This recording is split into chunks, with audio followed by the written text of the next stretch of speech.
just a hack. He's just an absolute hack. And he gets his ass kicked by his teammates every week. It's just, it's terrible. It's just terrible. Joining us again here back on Hack City is Colorado State wide receivers coach Chad Savage, coming off of a victory over Utah Tech. We haven't talked in a couple weeks. Coach, just simple question. It sounds like you guys are pretty high right now. The vibes are good in the facility, in the locker room. How's everything feeling after this 2-game winning streak coming off of that Colorado game?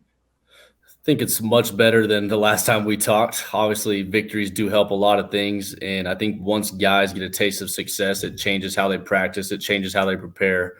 Last game was an interesting game versus Utah Tech. We had 2 lightning delays, 2 30-minute delays. One happened with about 1:30 left in the first half, so we had a 30-minute delay, came back out, played 1.5 minutes of football, and then we went back in the locker room for a 20-minute halftime. So it was just getting the guys to handle adversity. And first half, we didn't play our best football, but then in the second half, we came out and we started to execute, and now we just got to capitalize off that victory going into conference play. It was a bit of a trending topic, I guess, when Notre Dame had their lightning delay and they went and got a bunch of hot dogs for the guys, and then they came out swinging in the second half. Was there any decision to go grab some hot dogs or anything to get guys ready? There were some hot dogs. Now let's go. I like that. Yeah. But I did not let my receivers touch any. I said, we're not touching the hot dogs. Was that a lineman exclusive? There were some other positions looking at them. I don't know who ended up eating them, but I just told my guys, I said, I better not see you guys eating any hot dogs. Was there any? I know we're kind of focusing on this, which is typical for the show, but was there any pushback from the receivers? Like, did they get also anything in separate from the hot dogs, or they were just fine, we're ready to run? No, I pretty much told them to treat it like a pregame routine. Listen to their music, fuel up, Powerade, water, our pregame snacks that we eat, just to treat it like a pregame, get in their groove, foam roll if they have to, but I don't want to see them eating a hot dog. That's tyranny. You're sitting in the lightning delay, and how many of the Gatorade chocolate whey bars can you have in a season? We're going into October. We've done good, fellas. We're dealing with this nonsense. I'm not saying you have 3 or 4 glizzies, but maybe you just have a bite or 2 and then finish it up after the game. But I don't. Wide receivers run all day. Wide receivers run on candy and chips. Yes. And it's crazy to see linebackers, D linemen, offensive linemen having better diets and nutrition than wide receivers, and they're getting deprived hot dogs during a delay. Don't tell Sean about food. He's gonna get upset. I bet the specialists were probably the ones that were partaking. But all right, in all seriousness, I did want to ask about Torrey Horton's performance though in the game. Apparently, the no hot dogs helped him because he goes for 10 receptions for 227 yards and 3 touchdowns. I don't know why more people weren't talking about this day that he had. It's up there as one of the best receiving performances of the season out of anybody. Up there with that Malik Neighbors game that we had against Mississippi State. I'm just curious, and I'm sure that as it's been every single week, what was the approach going into this game for Horton? And was there maybe a thought of, let's try and feed him the ball? He's been our guy, and we're going to keep doing that. He's been our guy. He knows he's our guy. Opposing defenses know that he's our guy. And when we game plan every Sunday, we obviously have a list of plays on how do we get Torrey the ball, because he's a playmaker. And when he gets going, our offense starts to get going. And so we started off the game versus Utah Tech. We were in empty, and he got a few touches early on, and he started catching fire. And after that, he just got hotter and hotter.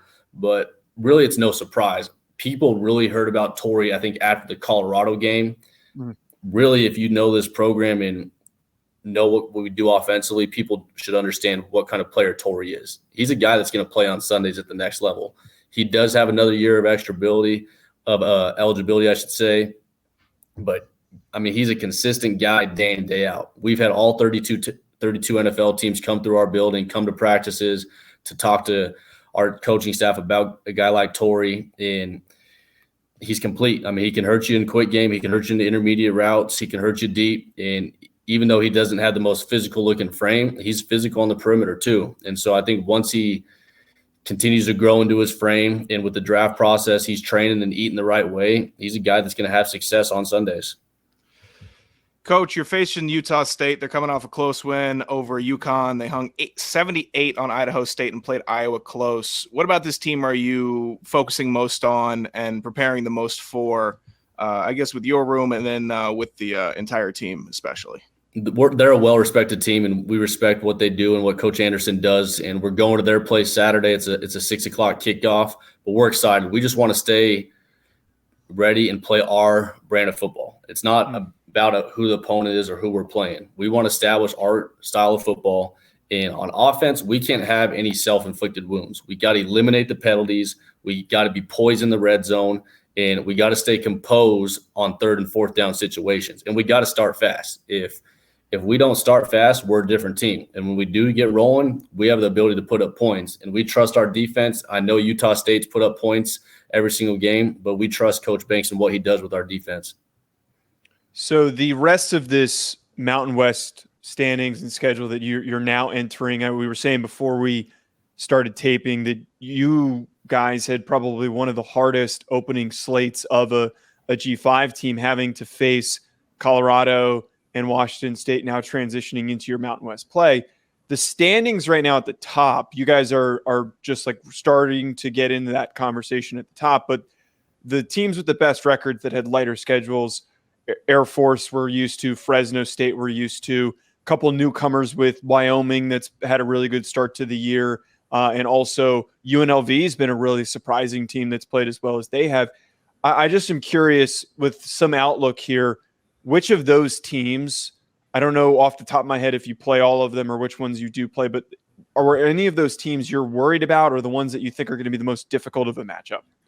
Not necessarily worried about. We're just focused on the team we play that week. We're not going to look ahead to if we play Boise State or if we play UNLV. We don't play Fresno in the regular season, but we do know some teams are off to a hot start, Fresno State being one of them. And it's a well-respected program, but a lot of people overlook the Mountain West. There's a lot of good teams in this conference, and I really think it's wide open every single year. If a team gets hot, they have an opportunity to go win this conference every single year. It's not just one team that's going to dominate it, and I think we're in a good position right now with our 4 non-conference games. We played a tough team in Washington State, who's a top 25 opponent. Colorado was a top 25 team at the time. It was an incredible atmosphere for our players to play in that, and for the most part, I mean, we played well for 58 minutes. We didn't win the game, but they showed up and they performed decent. And then we go to Middle Tennessee, which isn't an easy atmosphere on the road, and we came out victorious. Then we had Utah Tech at home this last game, and we got it done. So we do have some momentum behind us. We're just trying to build on it right now. And again, we're trying to get our guys to understand, prepare, and have a sense of urgency every single day. It doesn't matter who our opponent is. Be consistent with our approach, dial in on the details, because as coaches, we could talk till we're blue in the face about preparing, right? Being detail-oriented, competing at all times. But at the end of the day, it's got to come from within the players, and we're starting to finally see that. Coach, the Mountain West is they're a bit odd right now because they're in limbo by not being one of the conferences that is shaken up tremendously. They're kind of just, they've been consistent with the teams that they have.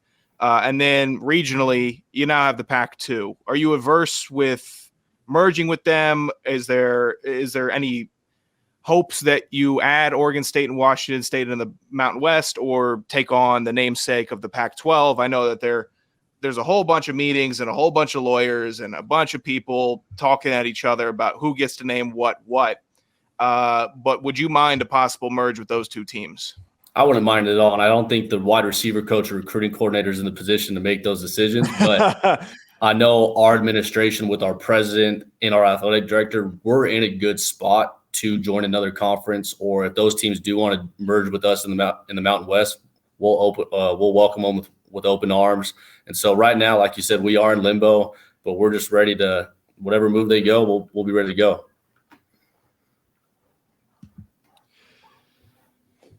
So 85 Utah players this week got new Dodge trucks through NIL. That's pretty cool. No one's going to say it's not cool. Everyone likes a new car, new truck, at least until you're off the team, graduate, whatever. I think a lot of players come to school with cars. Personally, I might find a scooter more valuable for maneuvering a college campus. I don't know the layout of Colorado State. I'm imagining it's hilly. Top of my head, I'm imagining there's a good amount of hills. So maybe a scooter's helped me get up and down a little bit. Do you think that a good souped-up electric scooter may be more valuable than those Dodge trucks that the Utah players got? I'm for sure going with the scooter on campus. We don't have many hills like you might be imagining, but guys got to realize with a parking permit, you got to pay for that, right? Yeah, Parking's not always easy on a college campus, and if you're running late, it's going to be much easier to just put the scooter aside rather than trying to find a parking space a block away on campus to be ready for your 7 a.m. meeting. Yeah, I feel like I don't know, it's just me that it's a fun story to be like, look at all these players getting free cars, but it's kind of a burden to get a car on a college campus, to have to park it, and then a truck nonetheless to try and fit that into a parking spot. Right. I would love to get some sort of a study on how many parking tickets these guys end up accruing because of just the brutal nature of parking services. But yeah, I don't really. I think that the scooter would have been a much better of an option, like Sean brought up here. At least as a freshman or a sophomore. I mean, the Colorado State needs a little NIL initiative, get them going together for at least the underclassmen. Yeah. That they're coming from their dorms. They're not coming from off-campus housing. I'm not certain of the situation, but I'm guessing some juniors and seniors living off campus. So get the scooter going up the dining hall, back down to the weight room, to the practice. I think drive the truck around the parking lot, man. Easy. Yeah, I think scooter's the way to go. All right, Sean, last question. You want to get to the video that you want to share with Coach here? Yeah, sure. I saw Coach Savage at Coach Chad Savage on Twitter reacting to an Adrian Wojnarowski report about James Harden participating in Philadelphia 76ers at Colorado State University this morning. Yep. And then wanted to follow up. Do you think Harden should stay with Philly? Do you think he should move? And do you think that this unit could run a solid pick and roll with him, and a video should be arriving to you right now? Uh-oh, I'm ready for this one. It's being sent to your phone if you could pull it up. Or are you okay? I don't know if you were running. I have it on Do Not Disturb, but I'll okay. My text. Okay. This has to be one of the worst videos that's ever been sent to me. Oh, look at the big man get up. Look at the big man get up. Ooh. Watching it twice. Okay, what was the question, Sean? Yeah. Basically, I was trying to work a way to show Coach Savage that I could jam a football. It was not a basketball, obviously, but I could jam a football. And I do think that I could operate decently in a pick and roll system with that's James got Harden athlete written all over it. if given the opportunity. You just wanted to flex nuts. That's why you brought that up. Look, he was tweeting about Harden. I had to work it in. My golf game went to hell once he started joking at me. Now I got to pivot to another sport. No, you can play.